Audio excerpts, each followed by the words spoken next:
We're here at the home of our friend and colleague Tony De Reuck, talking with him about the early days of peace and conflict studies, and this is part of our Parents of the Field project. So thank you for having us, Tony, and it's nice to be here again. My first question really is a fairly general one. In the early days of peace studies, conflict resolution, whatever we're going to call it, as a field, if it is a field, people came into it from all sorts of different backgrounds, intellectual, personal, historical, discipline-wise. What was yours? How did you get first involved in this field and interested in it? I think I'd like to start rather obliquely by remarking that you were my teacher at the beginning, and you have some responsibility for getting me into this fine mess. I'm not sure I should acknowledge that, but okay. In the short term, what happened was that I was editing a book for the Seba Foundation, where I worked, which was a foundation for promoting international cooperation in medical research. And the book, which was about therapeutic drugs, was being produced by Jack Monger, who was Professor of Pharmacology at University College, who was a Quaker, and by me jointly. And he began to talk about the way that international relations and conflict studies were both subjects taught in a totally different manner in Scandinavia and in the United States from the way in which they were taught in English or British universities. And this surprised me greatly. Jack had arranged with Lionel Penrose and what was his name? Dearie me. Cedric Smith, who were both professors in the Department of Mathematics, which was connected with the Department of Genetics at University College, to hold lunchtime seminars on aggression, mostly in animals, but also the inheritance of aggressive behavior in human beings. And this resulted in them convening, the three of them, Monger, Smith and Penrose, convened an international symposium in Cumberland Lodge, which was a conference centre in Windsor Great Park, which was at the time at the disposal of University College. I don't think it is any longer. To that conference were invited John Burton, who had been permanent head of the Australian Department of External Affairs, and also Johan Galtung from Oslo, and Kenneth Boulding from Colorado, and a host of other people. I didn't attend myself because I was much too busy with something else at the time, and its future significance was not, of course, apparent to me at that moment. But Jack and I had discussed the conference and I had encouraged him to carry on with it, and it led to almost all that followed, in the sense that it convinced all those who attended and a lot of people who heard about it but didn't attend that something ought to be done about the way international relations in particular was handled in British universities as an academic subject. The first thing that happened was that I was persuaded to hold a conference at the Seba Foundation, which would be recorded and published, as it was indeed, under the title Conflict in Society. I remember, yeah. And a whole host of well-known names were invited to that conference too. John Burton, of course, Kenneth Boulding, and if I may just glimpse at my notes, Harold Glasswell, Anatole Rappaport, Carl Deutsch, Bert Röhrling, and there were lots of others like Eric Trist, who are not so well known in the field, but who was working at the Tavistock Institute of Human Relations at the time, and who had, with Fred Emery, an important influence on what followed. That was how it began in the short term, as it were. All right, now what about the longer term, though? Do you want to talk about that? Well, I think that some of the people who may eventually hear your recording ought to know that I was born in 1923, which is 83 years ago, and the world was a very astonishingly different place at that time. I am the son of a Belgian who came over to this country and married an English girl, my mother, during the First World War. And half the family are therefore on the continent. And throughout my childhood, I had been very conscious, both of the War of 1870, the German invasion of France, and of the War of 1914, which killed all my father's cousins, and male cousins, and sent my grandfather to prison for failing to declare that he had brass candlesticks that could be recycled into shell cases by the Germans who were occupying Ghent at the time. And his hair turned white and his teeth fell out while he was in prison. And these things meant that war, for me, was a family matter to a degree that it was not for most Britons. Almost everybody I knew had lost a relative in the First World War, but they had lost them in distant parts somehow or other. When we went to Belgium, when I first went to Belgium, they were still restoring the ruins of the cloth hall in Ypres, or Wipers, and one way or another it was a more intimate event, war, than it would be for the average British schoolboy. Now, all my generation at school were keenly conscious of two things, which are never referred to today, so far as I can remember. One was that there was an unspoken compact between men and women to the effect that in every generation, all men in Europe could expect to be called to the colours and to be involved in a war which tended to recur every 20 or 30 years. It was to be as expected that one would act as a soldier in war as it was expected that one would go to school, or indeed pay taxes. These things were inevitable. The second thing was that the compact between men and women was that men should fight the wars and women would put up with the pains of childbirth and rearing children. It was spoken about among us at school that the dichotomy of roles between men and women rested on the two pains that the sexes would experience inevitably in the normal course of events. And both of them had a lot to put up with.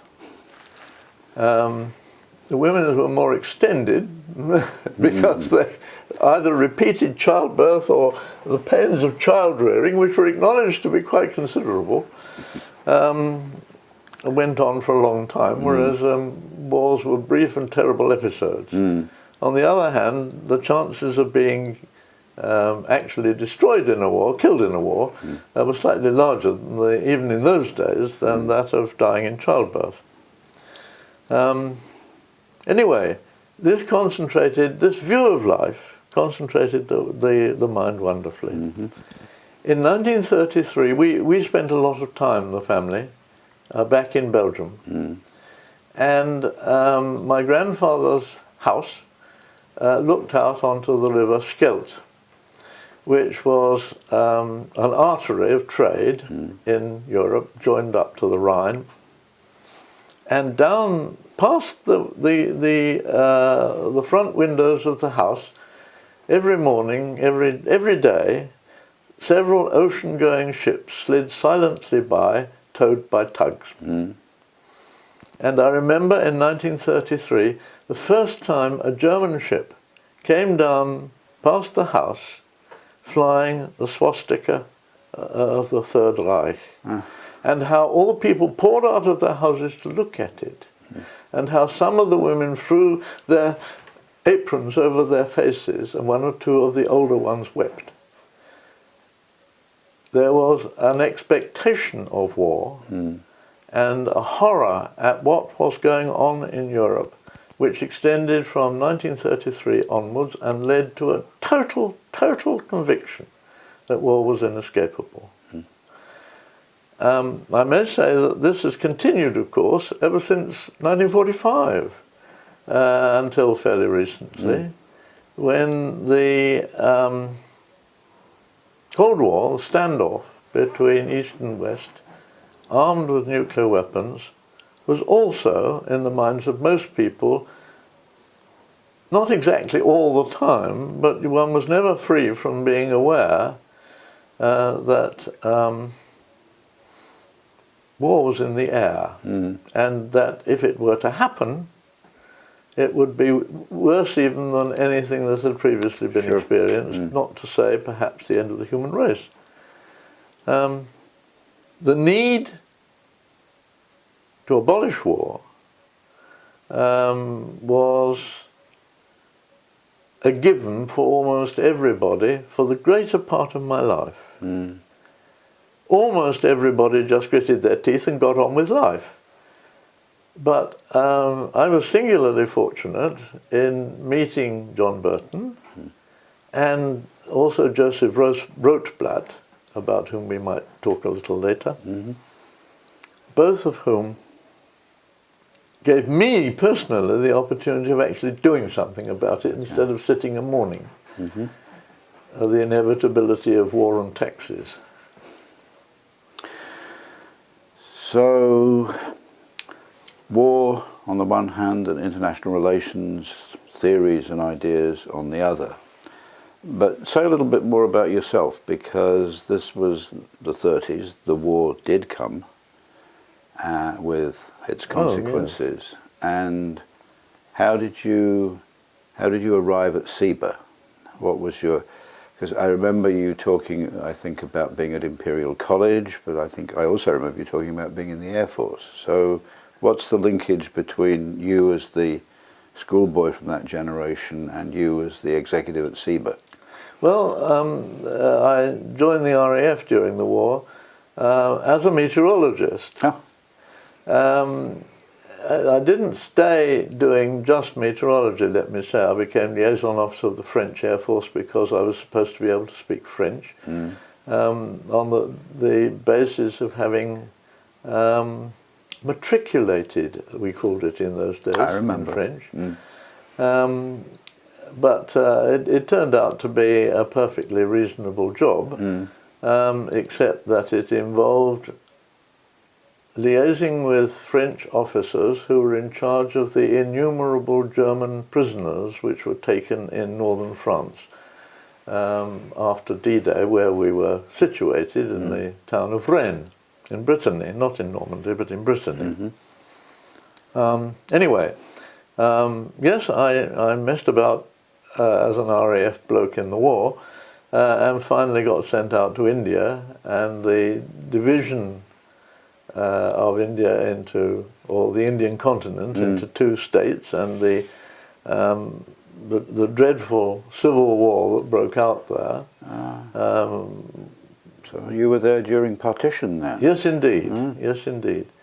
And I left on the day of partition as a part of a symbolic evacuation with bands playing on the quay in Bombay as we all left to go, thankfully, back to the United Kingdom as a symbol of the relinquishment of power.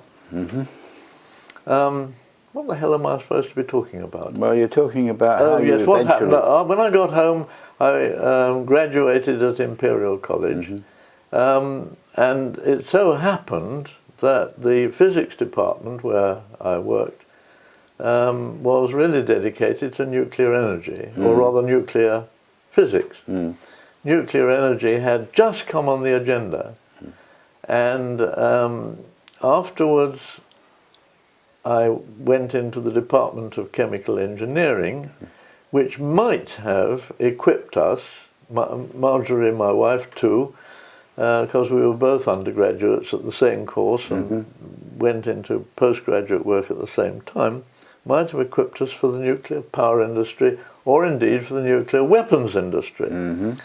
But without making any conscious fuss about it, neither of us felt that this was appropriate. And I went to work first as the editor of Nature, and then later as the deputy director of the Seba Foundation for Pharmaceutical Research. And that's how it all happened. Okay. So, and then you teamed up with Jack Mongar and Cedric and with Dr. Penrose, all of whom I think were Quakers. They were. Yeah. And that's very important. Yeah, they've always had an enormous influence, of course, in this country on issues of peace and war. Well, I was going to ask you what sort of attracted you to working in this field, but I think you've already answered that question anyway. So, though, is there anything else you want to add to that? One of the things that I had always felt, and a discussion with John Burton heightened this and made it very central to our thinking, was that international relations, as it was treated in most academic circumstances, was regarded as a branch of history. It was treated as the chronicle of the crimes and follies of mankind. And it was governed by the oldest theoretical scheme in any of the intellectual studies except music, it seems to me. That is to say, the doctrine of the balance of power, which dates back to Thucydides at very least. I called it the treason of the clerks. The intellectual community had come to regard this as a given, and it was never critically examined. The thesis of the balance of power, that the way to avoid war was either to be the most powerful player or to be allied to the most powerful player,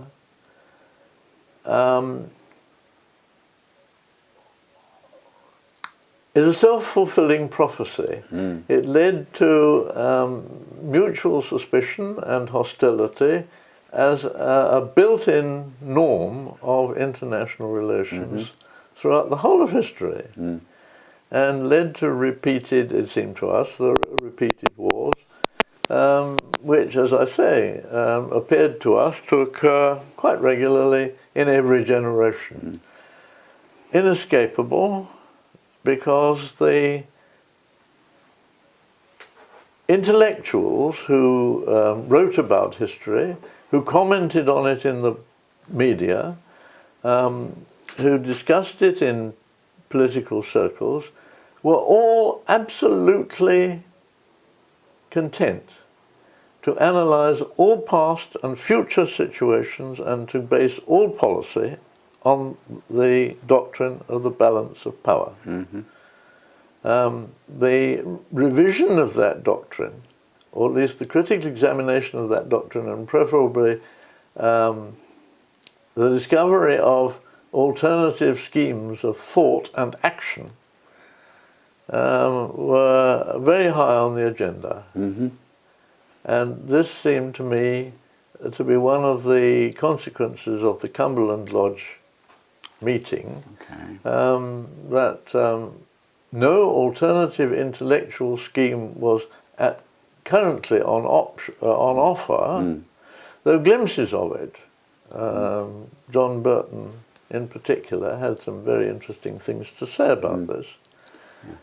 Glimpses of them were offered, but what we really needed was to sweep away the existing paradigm, to use a phrase which I'm strongly opposed to, with something better. Mm-hmm. So this was at the forefront of your mind in the early 1960s then? Indeed. And this was really the height of the Cold War and the kinds of continuation of the warfare that you've actually talked about. Let me just go back to one thing that you said about the discipline of international relations, from which I think conflict research sprang. You talked about it as being, as being really history. Do you think it's become a discipline now? Do you think that it has changed and improved? What are your reflections on, what should we say, 40 years of intellectual endeavour? Let's call it 40. That's a very interesting question. My feeling is that 100 half-hearted attempts may be observed in almost every edition of international studies, or any of the leading publications in the field, show tentative attempts, but that nothing has been consolidated. I must say that I was engaged in teaching international relations at the University of Surrey for 18 years. And during that time, my constant endeavour was to find ways of incorporating international relations into the social sciences, and to understand what the social sciences really had to say. The social sciences are extraordinarily backward in one curious sense, and that is that the people simply don't cooperate. Everybody is competitive with everybody else, but very few really try to build sure foundations upon which others can erect. I'm not sure why this is. In fact, it seems to me to be one of the tragedies of the century, the last century, that the social sciences ended up by neo-modernist rejection of the very basis of their own intellectual endeavours. It amounted to the statement, it seemed to me, the neo-modernist critique of international relations, and indeed of all political studies, and perhaps of all social science studies. The critique amounted to the statement that all that one was doing was devising intellectual arguments for various political positions. And that it was a self-delusion to suppose that anything remotely resembling objective social science was intellectually feasible. One was simply propagandizing, however unconsciously, for some position or other, radical or conservative, And this took the wind out of my sails, and I think out of the sails of most people who were really intent on endeavouring to create a cumulative body of doctrine which would enable one perhaps to give wiser advice to, or wiser counsels to policymakers. Yeah.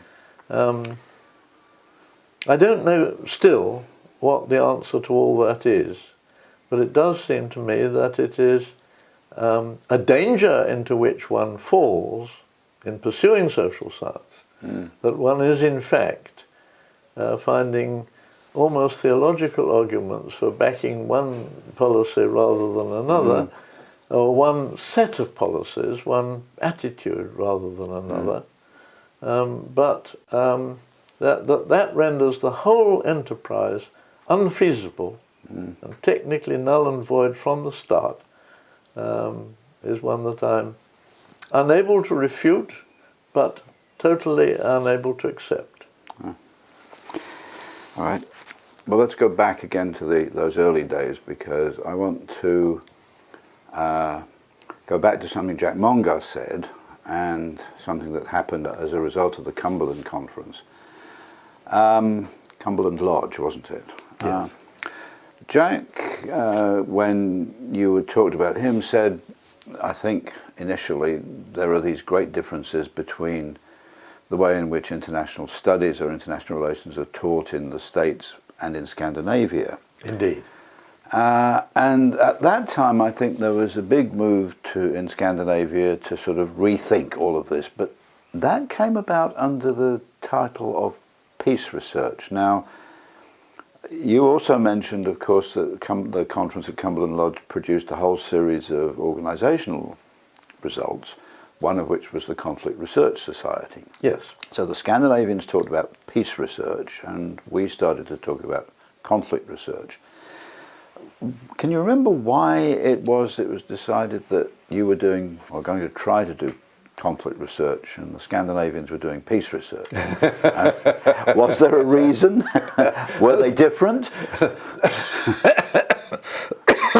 There were differences, but I don't think this has got anything to do with the nomenclature. The nomenclature was a theme upon which we wasted an immense amount of time, talk, and spiritual energy. Because of the Cold War, the influence of communism as the danger, or, well, as them rather than us, pervaded every moment of academic discussion. And the word peace, fantastically, in Britain and America, had been commandeered by the left. When we created the Conflict Research Society, there was a strong faction, a strong-minded faction, who said, whatever anybody says, this ought to be called Peace Research Society. And others of us said, no, if you do that, you'll be regarded as a fellow traveller. You'll be regarded as having a political agenda from the start. The word peace will label you as being left-wing. We must refer to conflict research, partly because it widens the scope so that it includes, for example, industrial conflict, or urban-rural conflict, or indeed conflict between generations, which we certainly intend to include in the wingspan of the society. But quite apart from anything else, it is injudicious to call ourselves peace research. We must call ourselves conflict research in order to escape being politically labelled. Yeah. So the label was different, but the content was pretty much the same? Indeed. But may I just pursue that for a second? Go ahead. You know, the intellectual history of the Middle Ages, it seems to me, is to be written in terms of the different ethos of the two leading intellectual groups in Christendom. The Dominican orders on the one hand and the Franciscans on the other. Both of them wanted to bed Christianity down through as both as a religion and as a sort of ideology throughout Europe, and that was their aim. The Franciscans were idealists, and their idea was that prayer and preaching among the population was the way to attack this problem. The Dominicans, on the other hand, thought that the only secure way of bedding Christianity down in Europe was to foster the universities and to create new ones. That these would not only argue the case among themselves, but teach it to succeeding generations of elite groups. And that this was the way to transform and to secure the minds of the cultured elements of society. Now, all this was repeated before our very eyes in the creation of conflict research in Britain. There were the idealists who thought that the way to approach the abolition of war and to get to grips with conflict was to join CND, the Campaign for Nuclear Disarmament.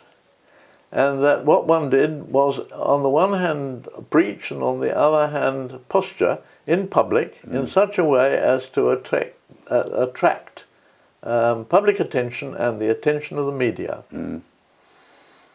On the other hand, there were another group of us who thought that the way to approach the problem was to secure a foothold in all the elements which made public opinion. That's to say, one should grasp the intellectuals, if you're allowed to use that term, to infiltrate the media and to run the universities in such a way that an elite became aware of the alternatives to the received wisdom. And this was played out in miniature in the arguments of those who founded the Conflict Research Society.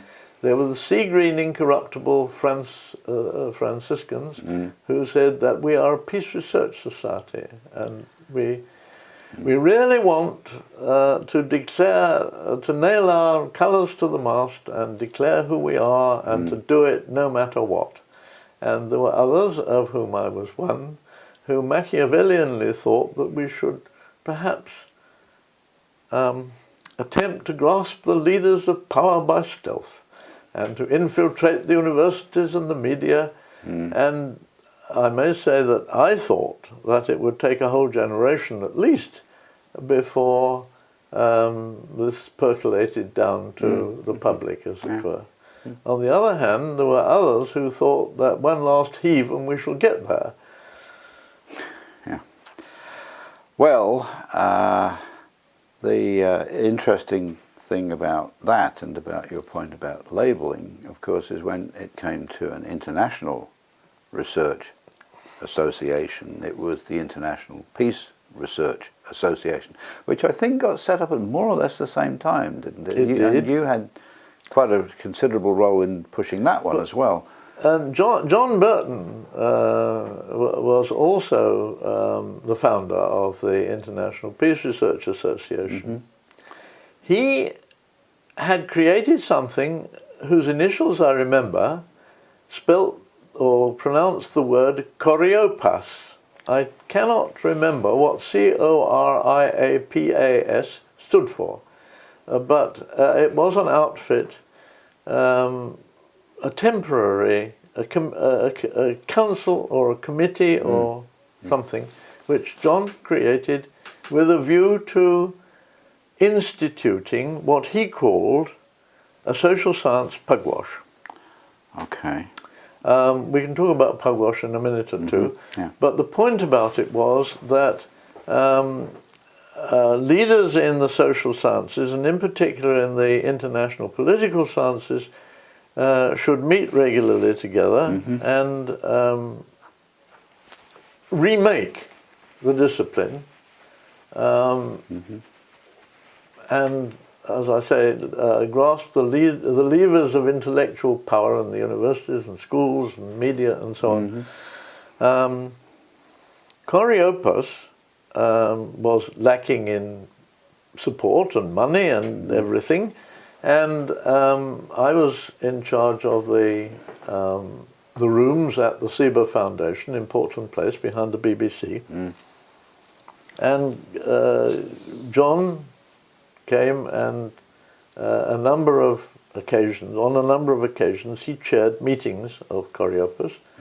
And one of the things that I was able to do was occasionally to pay for people like Anatole Rappaport and Karl Deutsch, Laswell, to come over to join these discussions, of which there were very few. They went on for perhaps less than a year.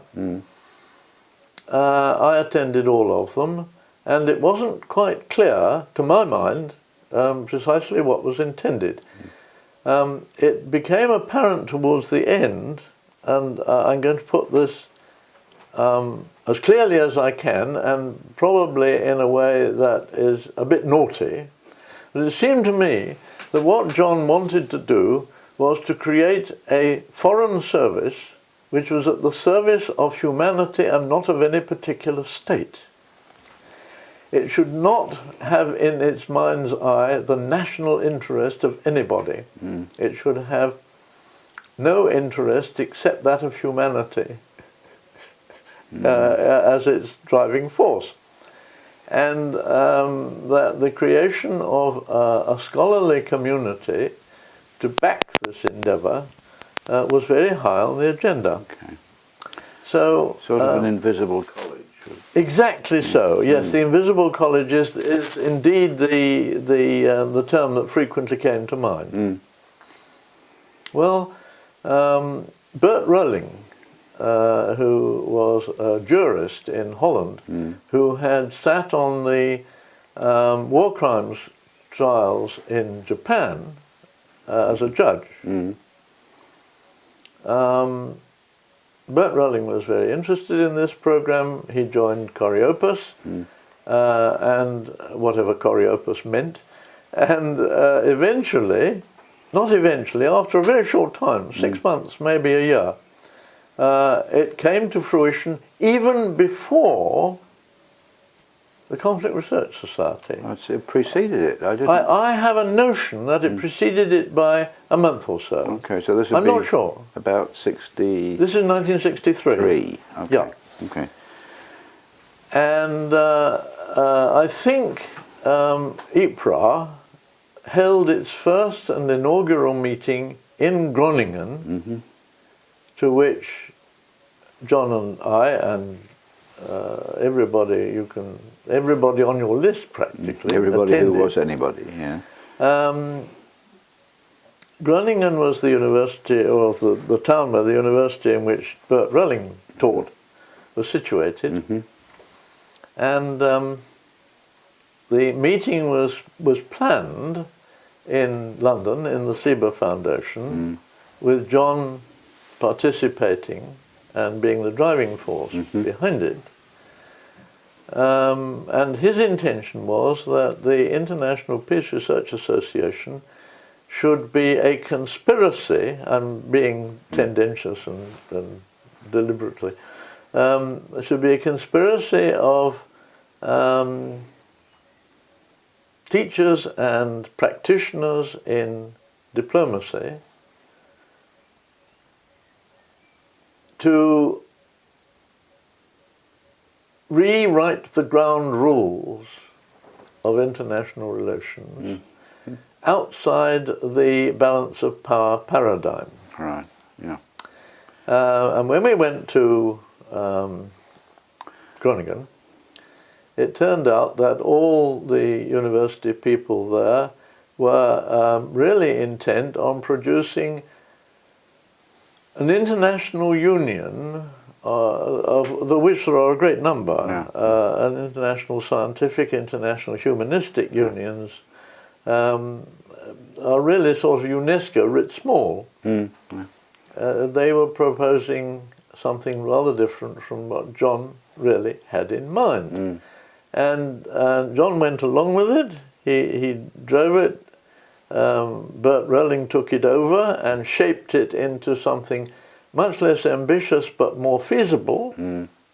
Again, it was the idealist Franciscan versus the concrete-minded Dominican, and eventually International Peace Research Association, about whose title I remember no particular argument, strangely enough. It may have happened, but I don't actually know why it didn't. It was partly because the British were not the most numerous. And it may be that in the continent of Europe particularly, peace was not associated with Russia rather than with... Yes, Russian front organizations, I think. Just so, yeah. yes. Now, two things keep coming up in what you're saying about these very crucial early days in the early 1960s, and one is social science and the attempt to make a more, in quotes, scientific approach to international relationships and all that. And the other is the model of Pugwash. And that becomes something which crops up not in what you're saying, but what in several other people are saying. So tell us a bit about how that model became influential and how it actually had an effect on the field. Pugwash arose out of the Russell-Einstein Declaration of 1955. Bertrand Russell and Albert Einstein published a short letter, a public declaration made by them to all scientists,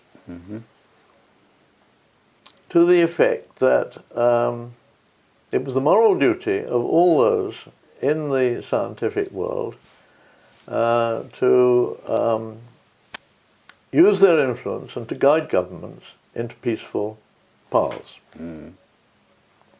This was a result, of course, of the Manhattan Project and the production of the bomb during the war.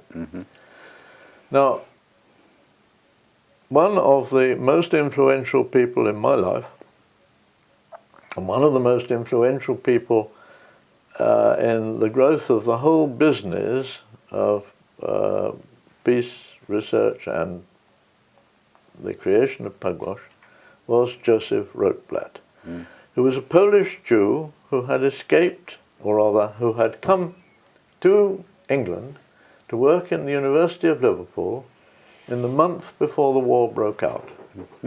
His family were left behind, in particular his wife, because she was ill. And before, he obviously didn't anticipate the speed at which things were going to happen. And he never saw his family again. The German invasion of Poland wiped them off the map.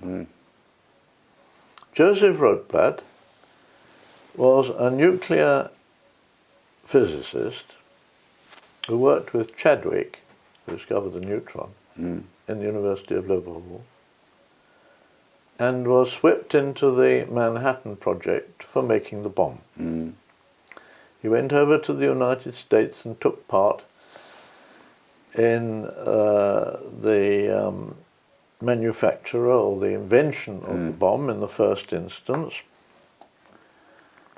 And he was the only one in all those who were involved who, when the bomb was actually tested, before it was used, when it was actually tested, he said, right, he got up and resigned and left. He believed that it should never be used. He believed that the demonstration that it was possible was quite sufficient to deter, and that it should never be used against any enemy whatsoever. He was, of course, immediately placed under surveillance by all the secret services, and it was greatly feared. Poles, after all, are only 100 miles or so from the Russians, although the Poles and the Russians have been enemies for thousands of years. But they suspected that, naturally, that he was going to defect.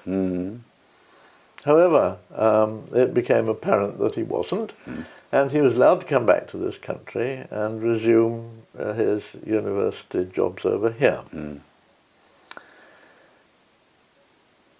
This is in 1945 or 1945. 10 years later, Russell and Einstein proposed that the scientific community should do whatever it could to moderate the transports of politicians. And a meeting was held in the little seaside, the little fishing village of Pugwash on the coast of Nova Scotia, financed by a Canadian millionaire called Cyrus Eaton, and Joe Rotblat and another dozen or so nuclear physicists, all of whom were in the business of advising the several powers that had already embarked on the manufacture of bombs. That's to say, there were those from the United States, from France, from China, and from Britain. I think that's the lot at the time. All of those convened in Pugwash to discuss what might be done to obviate the use of bombs. And so the Pugwash movement was generated. The Pugwash movement would hate to be described in this way, but nevertheless it seems to me to be the most graphic and clear way of describing it. What it aimed to do was to capture and convert those who advised governments on nuclear policy, on the manufacture of weapons, and perhaps even on energy policy. To capture them to form a group of people in, well, I was going to say a conspiracy, to offer governments everywhere similar advice, which would calm them all down, so that the Russians and the Americans governments would receive parallel views in such a way as to prevent the escalation of ill relations, and indeed to result, they hoped initially, to the total abolition of nuclear weapons, the total concentration on nuclear power, which they foresaw would be necessary when the oil ran out, and to advise in the meantime on such things as disarmament. Meetings of nuclear scientists, called now Pugwash Conferences on Science in World Affairs, were held annually ever since 1957. At first, they were quite small meetings of a couple of dozen people, but they rapidly escalated, and before long, other people joined in and said, you can't do this without removing the causes of war, and one of the causes of war is the gross disparity in capacity between the first and the third worlds, So that what we must also have is a parallel meeting, or a meeting at the same time as the nuclear specialists, of economists and others who would discuss the development of Latin America, of Africa and Asia, so that powers, countries, governments, which had no hope of generating nuclear power, let alone nuclear weapons, were rapidly drawn in until the conferences, which started at, say, 30, rapidly extended to 300 and may well have gone far beyond that. Yeah. I'm not sure how large the meetings grew, but they were certainly the order of 300 in the end. And I joined Pugwash as soon as I heard about it, which was in the very early 60s. And could one just join, or did you have to have... Well, I mean, you say it very casually. No, you had to be invited. You had to be invited. I was invited because I had been trained as a nuclear physicist, because I was known to Joe Rothblatt and all the other people involved, because they came along to the Seba Foundation for one thing and another. And I think it was probably, it grew out of simply social contacts in the first instance. I don't actually remember what really happened, except to say this, that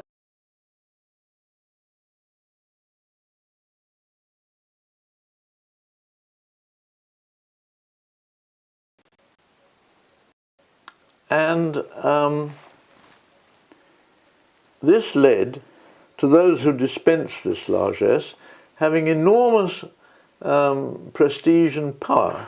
One of the things they needed was a limited company to give Pugwash, which was an international movement, legal form, so that it could employ people, it could own buildings and offices and typewriters and computers and all the rest of it. And I was just the sort of bloke who was supposed to know about this sort of stuff. So I very soon was invited to become a director of Pugwash Limited, which does nothing except give Pugwash a legal entity, which enables it to employ, rent buildings and employ staff. And I was a director of Pugwash Limited, the only director of Pugwash Limited, to my recollection, who was not a Nobel Prize winner. There were half a dozen of us. Yes, there's time.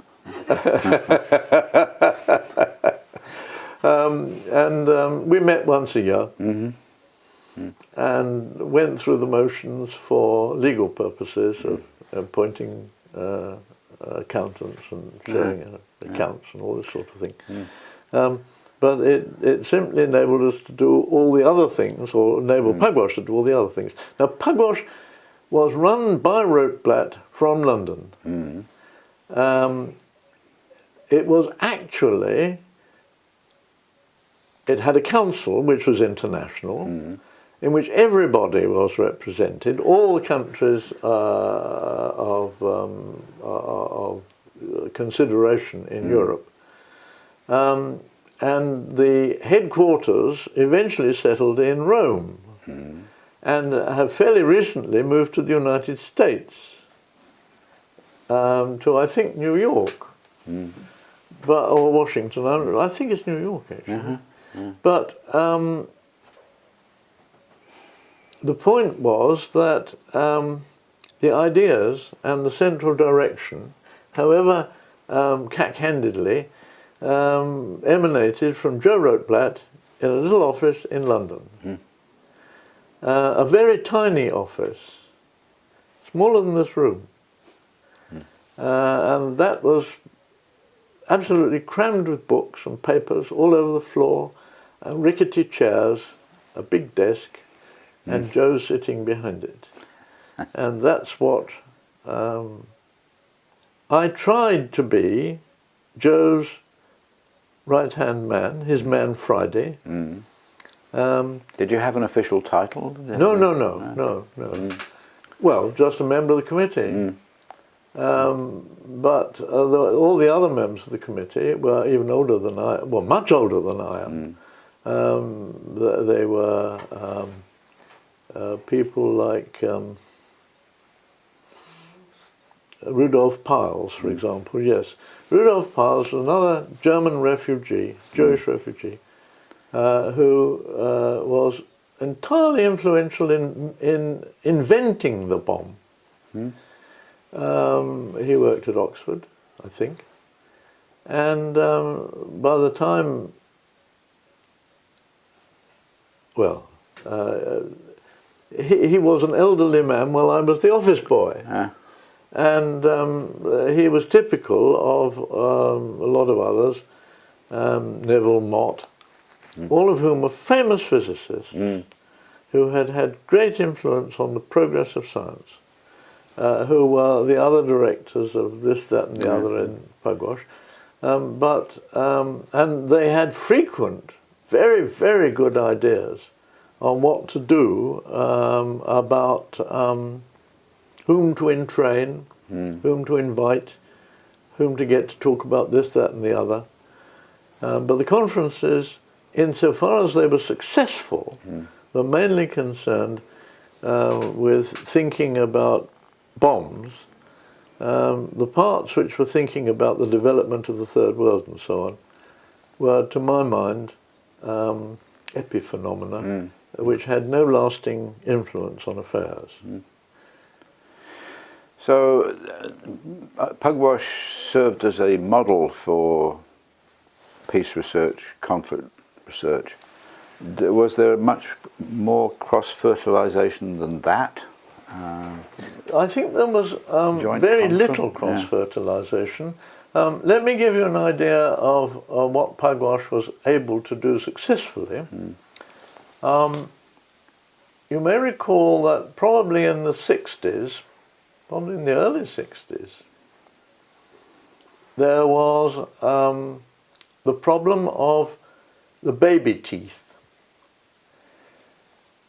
The deciduous teeth, the baby teeth that come out and are put under the pillow and for the tooth fairy. Yes, okay then. That was a problem. Yes. When these were examined for radioactivity, they were found to incorporate radioactive strontium throughout the northern hemisphere. Every child in the northern hemisphere from round about 1955 to round about 1970, I should think, 65 anyway, had radioactive teeth. And this was published. Well, you can imagine that when mothers throughout the throughout the northern hemisphere, but since the British tested bombs in Australia, it must have affected Australian children or Australasian children as well, I suppose. You can imagine that being told that their children were radioactive was crucifying for millions of women. They were, of course, reassured that the amount of radioactivity was negligible, that it would lead to perhaps 1 in 100,000 developing cancer later in life or something like that, but the teeth fell out and they were all right. And it wasn't true, of course, because the second harvest of teeth also were radioactive. But the radioactive level was so low that it is doubtful that it actually impaired the health of many children. Nevertheless, it was appalling for the population and for the women in particular. So great pressure was brought to bear on British, American and Russian authorities to stop testing their bombs. And each of those governments pronounced themselves unable to stop testing because were they to do so, the other two would instantly redouble their efforts and get a march on them. So a balance of power argument emerged for continuing testing.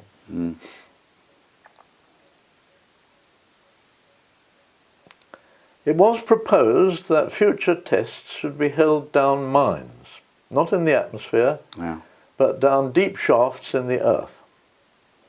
This was objected to by all three governments on the grounds that concealed testing of bombs by somebody else would enable them to steal a march anyway.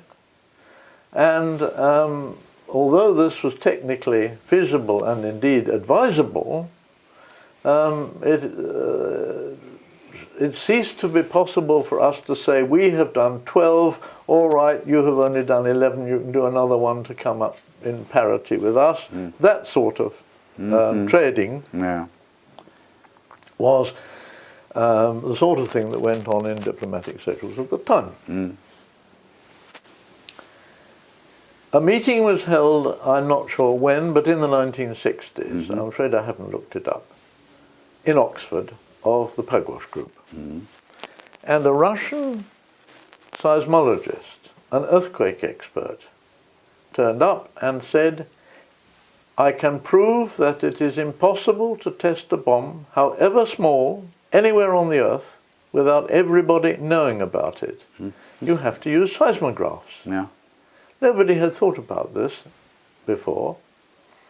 And it was the Russian who made it possible for all the governments who had nuclear power, weapons to test to be advised by their advisors that we can stop testing in the atmosphere, we can test down mines and shafts under earth, and it is impossible for anybody to test even a tiny bomb without everybody in the rest of the world knowing about it within 48 hours.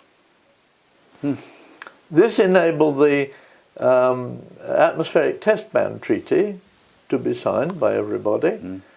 No bombs were to be tested in the atmosphere thereafter. Deciduous teeth ceased to be radioactive. And bomb testing continued, but down mine shafts.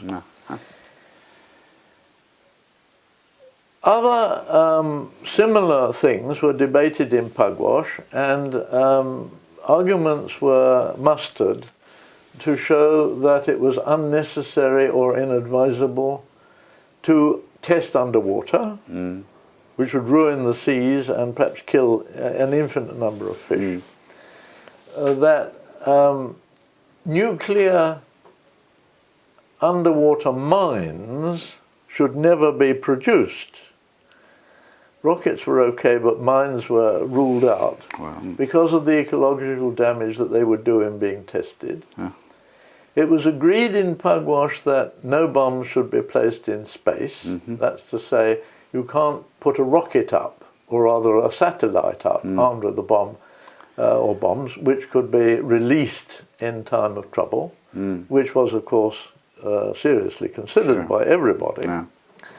No bombs were to be placed in the Antarctic or the Arctic.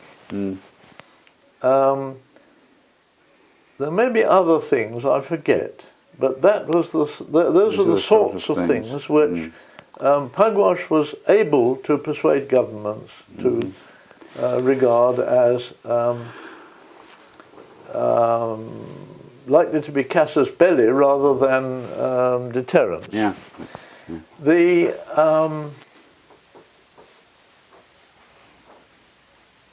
Star Wars business, the proposal to shoot down rockets in flight and to develop the technology capable of doing this was also discussed endlessly in Pugwash. And some moderation of that program was for a while achieved. But this has now broken down again, and what was at the time described as Star Wars is really back on the agenda. Though, because it's not perceived as part of the Cold War, but as part of a general technological advance which we, of course, Russians, Americans, British, French, would never dream of using, except when provoked. It hasn't upset people to the extent that it might have done. Well, it's beginning to upset some people anyway. Oh, indeed. Yeah. Oh, indeed. Yeah. I think that Pugwash has succeeded over a number of things by putting them on the agenda and finally persuading governments that they were unnecessary.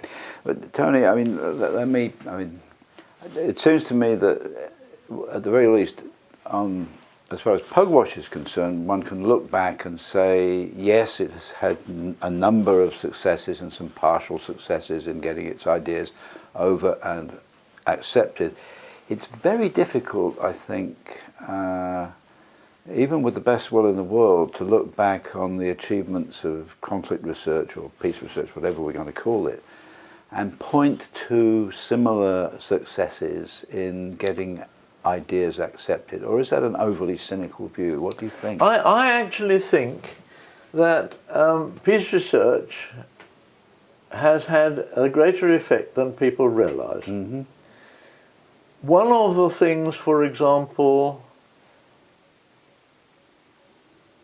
whenever the situation in Palestine and Israel is considered, one talks about the peace program, the idea that confidence-building measures and that schemes for cooperation between Greeks and Turks in Cyprus, or between Catholics and Protestants in Ulster, all use the vocabulary of peace research, and they endeavour to use the ideas. And these ideas are no longer regarded as pure idealism and nonsense.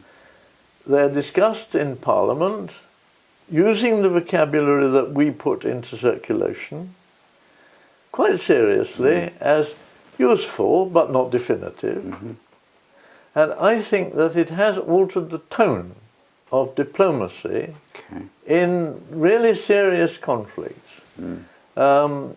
The spectacular results in South Africa are not, unfortunately, to be attributed to our efforts, it seems to me. I'm aware of a great many initiatives that were undertaken in South Africa, particularly by the Foundation for International Conciliation, for example.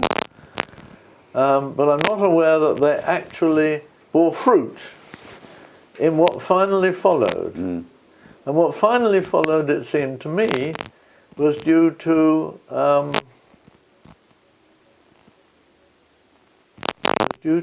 few charismatic and Christian initiatives.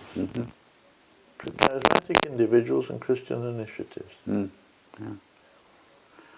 I'm rather of the view, incidentally, that all that John Burton has done is rooted, he would deny it, I think, but is rooted in the fact that his father was to Australia what John Wesley was to Britain.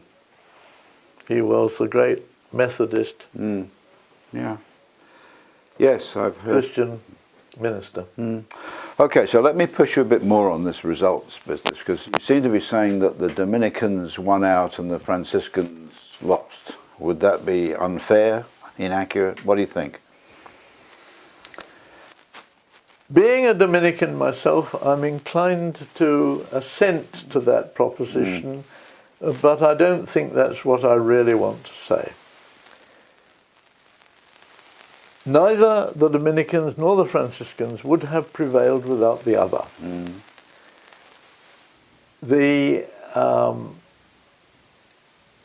One of the dangers that Pugwash thought it experienced was the risk of being taken over, of swamped, of being adopted by CND.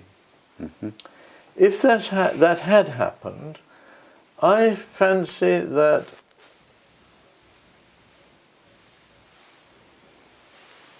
Pugwash would have become inaudible to government.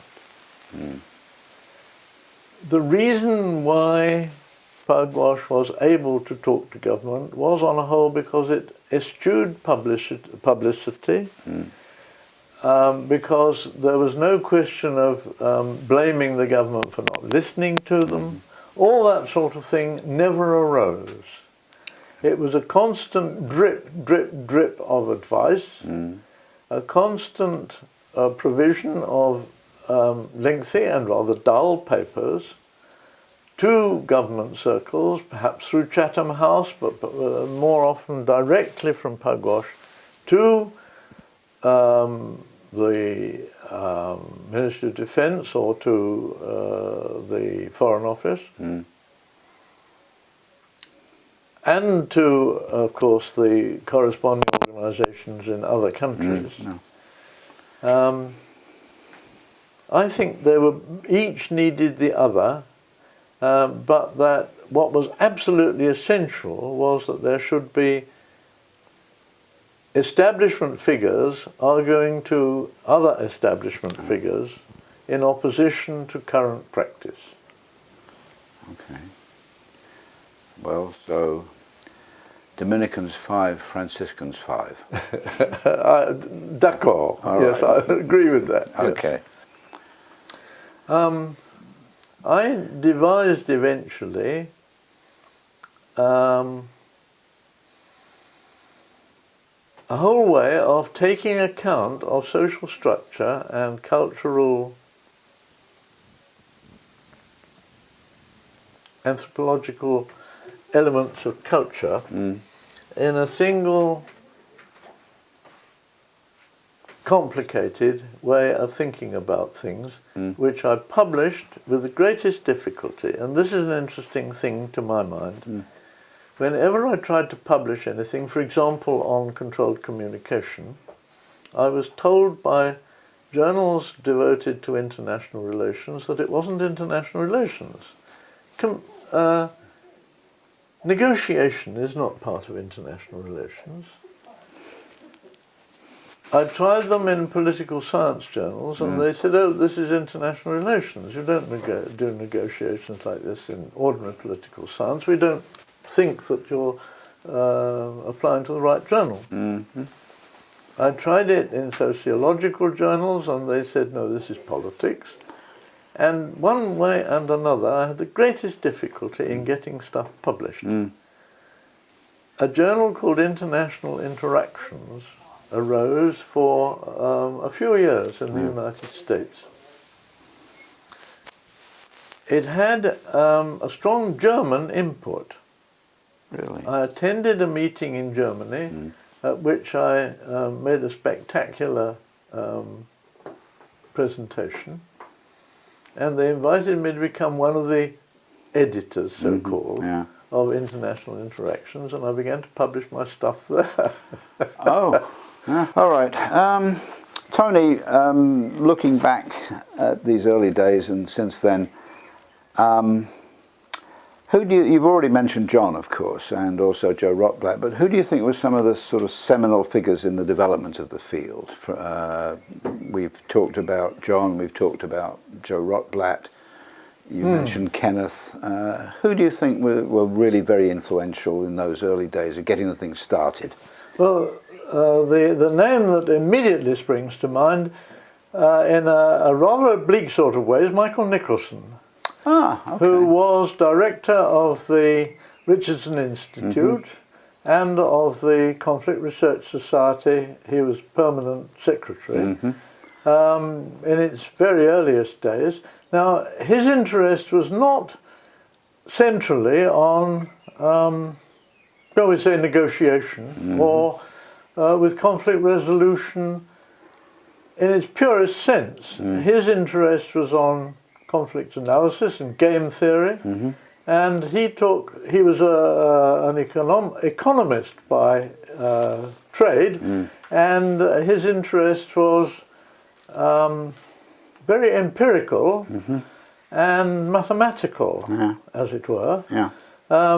Whereas the people who flourished as mediators or as conciliators were, I was going to say humanists. That's fine, but it doesn't mean that Michael Nicholson, who is of course dead now, that Michael Nicholson wasn't a humanist. It was just that it wasn't his style and it wasn't at the centre of his interests. He had the whole field of conflict research at his fingertips, but he was not in the conciliation business particularly. Yeah. Anybody else at all, do you think? There are a number of Quakers who, Kenneth Lee, for example. Nearly all these people are long gone. There was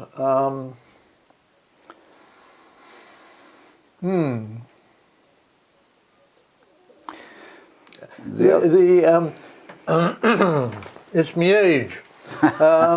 No, I can never summon up the names of people or of places which cannot be deduced from first principles. well, if I can deduce them, I can often recover words and things, but not names. Well, there was one you mentioned earlier on whom we both know and who was there at the very beginning, and that was Cedric Smith, of course. Ah, now, yes, of course. Well,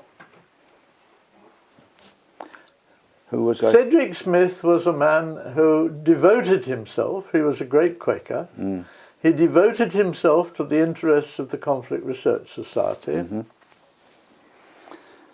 but he did what nearly all of us do if we're not very careful. He occupied important roles, like being president of the society, after he had lost contact with the network and when he had exhausted his ideas. And I think that he very nearly sank the society by not handing over to somebody younger and brighter and more up-to-date in time. This is really no condemnation of Cedric, who was a marvellous man. He was a warm-hearted, gentle and extremely clever man. His mathematics was, I understand, influential and original to a high degree. But the society gradually fell into desuetude and became a club of about less than 10 people. And that for a long period, something like 5 or 10 years.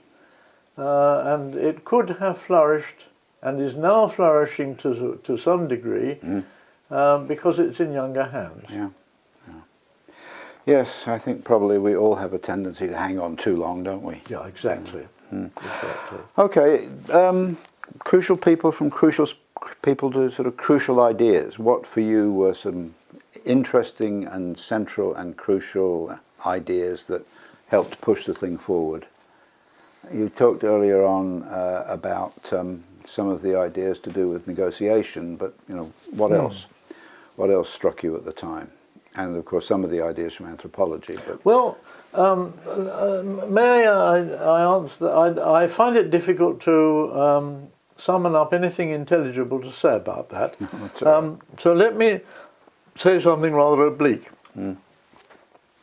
It seems to me that in the early days, we were singularly fortunate in the problems that we tackled and the contacts that we made, because at that time, during the Cold War, the conflicts which broke out and which we concerned ourselves with were decolonization. They flowered in the climate of decolonization. They weren't necessarily conflicts between the colony and its former imperial owner or exploiter, that wasn't really what it was all about. It was about the rapid and frequently onerous economic circumstances that decolonization thrust upon the newly autonomous societies, who then either quarrelled with their neighbours or found themselves in difficulties that were not of their own making due to boundaries and things like that. And these conflicts were, in many senses, not easier to resolve, but easier to influence for all sorts of reasons which I hesitate almost to articulate. We made an effort with Spain and Gibraltar, and it didn't work. It didn't work, I thought, for three reasons. One was that we were Brits, and therefore party-free, and not particularly trusted either by Gibraltarians or Spaniards. And the other reasons were that the Spaniards and the Gibraltarians both had been educated to a very high degree on what was proper.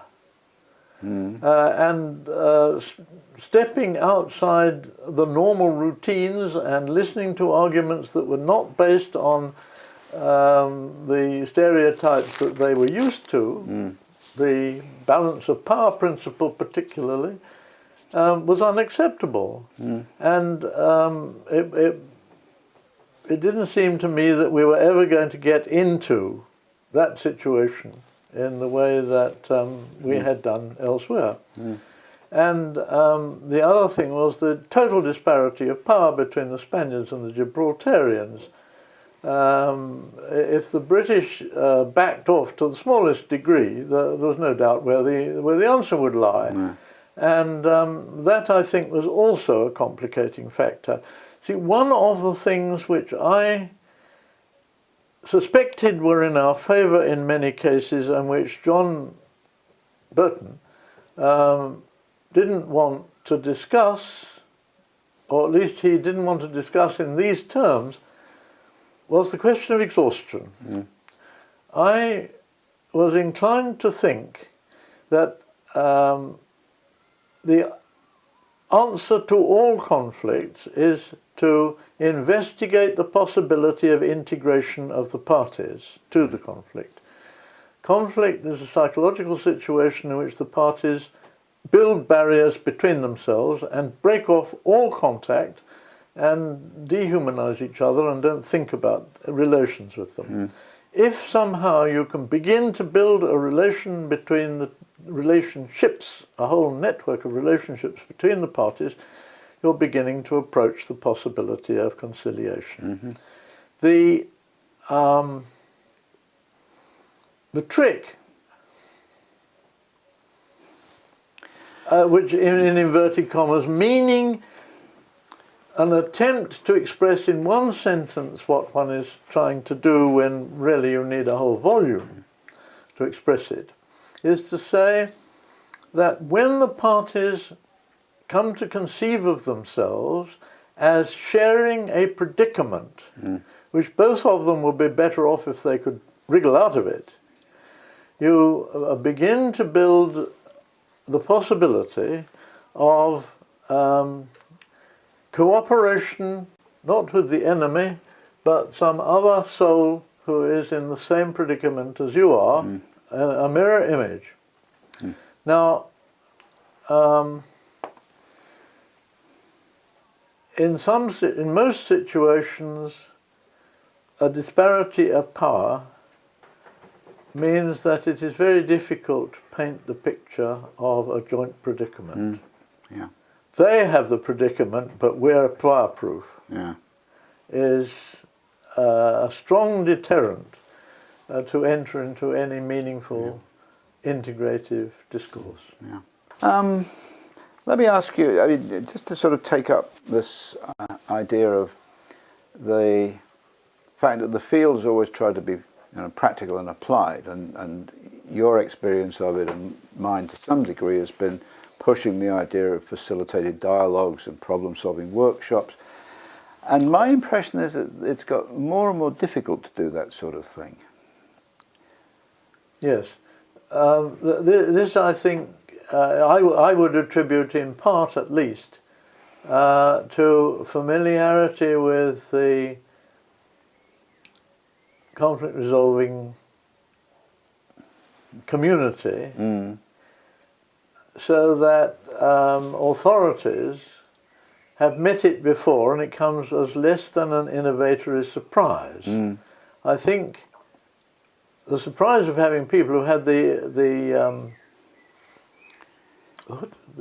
chutzpah was the word I was thinking of. Yes, the sheer cheek, the insolence to intrude, it has died away. It's worn off. And I think also that the problems with which we now have to deal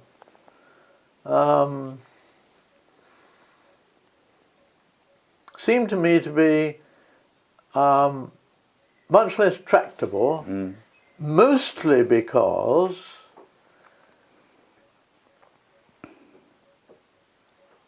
they don't come from a centralized organization.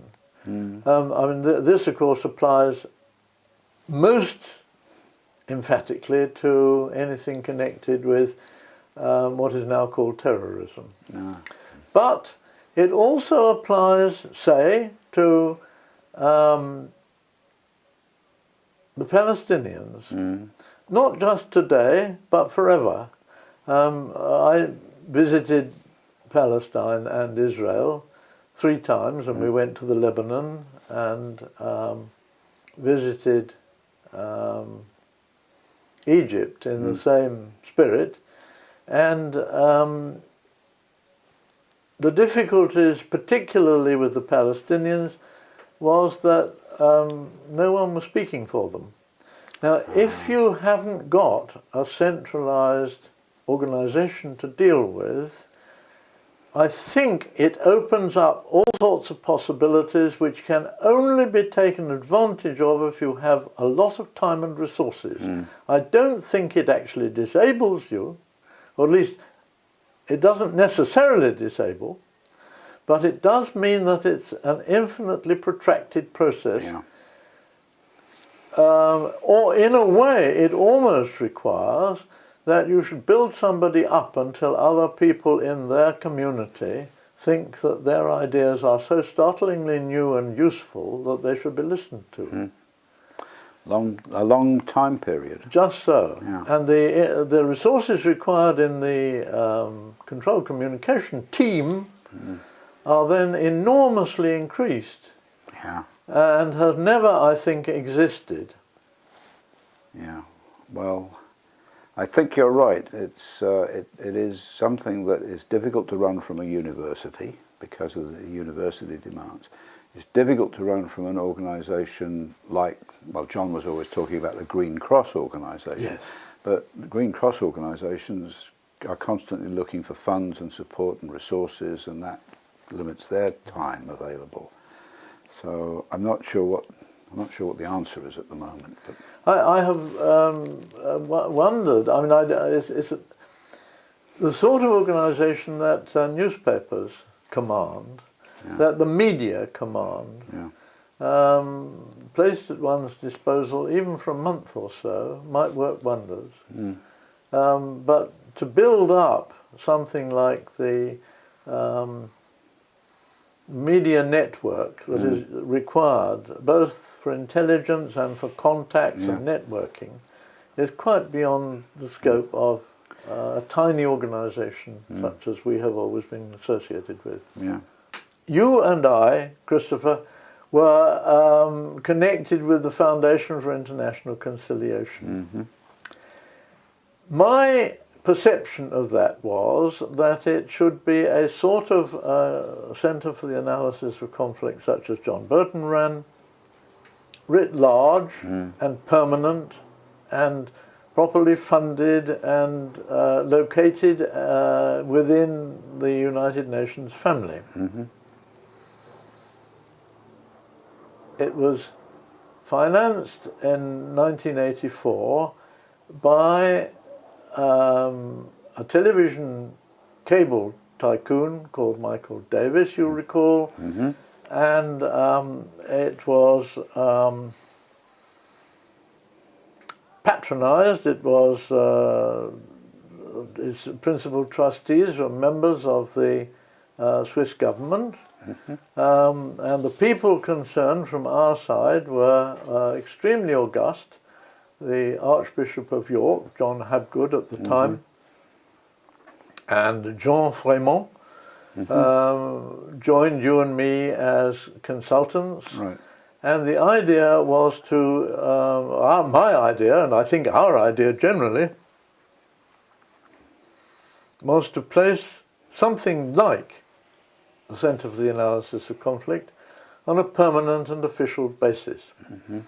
It flourished for, I think, less than a decade, during which time it doubtless did a lot of very good work, but not along the lines that you and I had actually laid down for it. Michael Davis was a man who not only supplied the monetary backing, but he also supplied the organizational grip.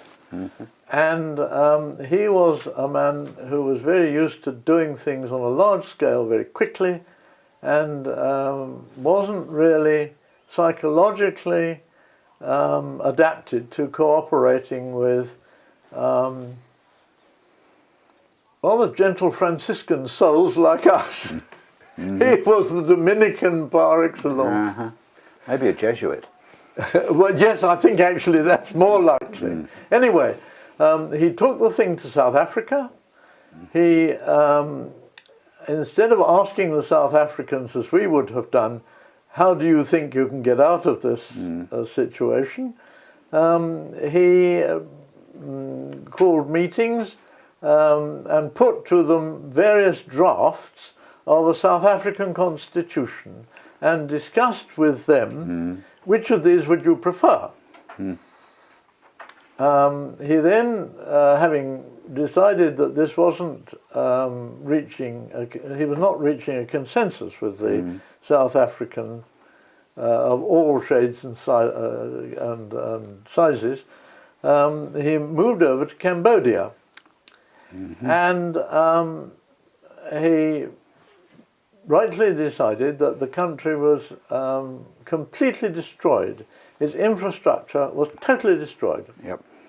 And he then did something which was natural to his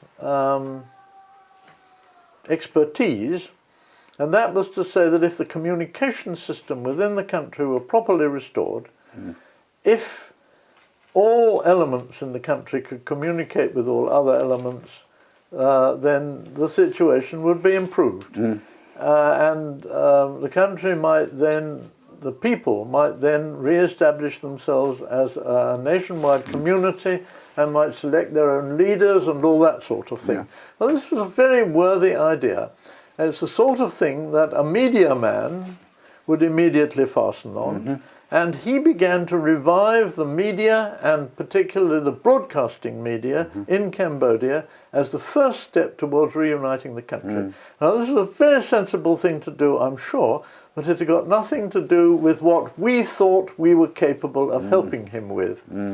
Anyway, having attempted this, with what success I don't know. For all I know, it was extremely successful. For all I know, it collapsed for lack of infrastructure and funds and so on. It was never reported, but Michael Davis ran out of energy and funds and foreclosed on the whole enterprise. All right, Tony, looking back again, looking back over the last 50-odd years, what do you think we've achieved in that time? What advances have we made? You know, how have we improved things? I do believe that we have had much more success than we imagined that we have had. On the other hand, I think that it is very difficult to know what success you have had in this field because you don't know what would have happened if you hadn't intervened. This is a common difficulty. I think you yourself said, Chris, earlier in conversation off camera, that this is something that every diplomat experiences, of course. He doesn't know what would have happened if the argument had gone differently or if there had never been an argument at all. But my own feeling is that the point of the wedge has been inserted. And I think actually that the wedge may have been driven in a little deeper than people imagine. It seems to me that the vocabulary which we use is now very widespread. One talks about the peace process in Ireland and in Palestine. It seems to me that the realization that there are whole processes and whole vocabularies and ways of looking at things which were regularly deployed now are reflections of the degree to which our endeavours have come subliminally crept into the record. The Oslo Accord in Israeli-Palestine relations was a tribute, I think, in part at least, to the peace movement. The fact that it was held in Oslo alone is a significant straw in the wind. On the other hand, it is true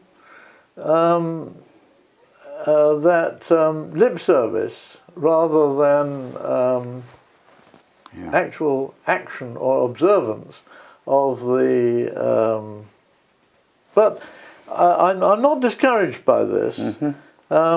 It does seem to me that the unit of time in learning new tricks in any branch of anything from nuclear physics to diplomatic practice is the generation. And I don't expect anybody in midstream to change his practice. It's very difficult to get people to actually learn on the hoof. But a new generation may grow up, and I think that the seeds sown among our students, God willing, will act to leaven the lump in due course. It does seem to me that certainly vocabulary is in circulation to a quite remarkable degree. Okay. All right, well, talking about vocabulary and going back to the very beginning of that period, when you actually sort of became involved with Jack, Mongo and John and all the rest of the group, what was it you thought you were getting into? I mean, we talk about sort of peace research and peacemaking or conflict resolution or the Conflict Research Society. Was there a field that you thought you were getting into? What did you think was, what did you think you were becoming? Having been a respectable physicist, what was this new thing you were getting into? Well, it seemed to me that there was a field and the minute particulars in which one could practice. The field was an attempt to understand conflictual behaviour between large groups as opposed to individual people, which was in need of investigation on their own. John Burton was by training a psychologist, and in the end John always went back to the individual. His talk about needs towards the end of his, or towards the more recent publications of his, the talk about needs is really about individual people. He was, it seems to me, quite opposed to talking about values as opposed to needs, which were culturally induced collective points of view. needs were somehow or other inherent in individuals, and I thought, candidly, that this was a mistake. It seemed to me that what we needed to talk about was group phenomena. And these group phenomena would be best understood sociologically and anthropologically by social scientists. And the need in the end was to teach all Frenchmen to love Germans and all Germans to love Frenchmen, and that this was patently beginning in Europe before our very noses, and showed what could be done in extremis. That was what the Conflict Research Society, in one sense, was about. Now, to my mind, a fairly small offshoot of this was the question of actually getting leadership to learn and then to disperse or to distribute, to advise its followers on how it could extricate itself from an unwelcome predicament.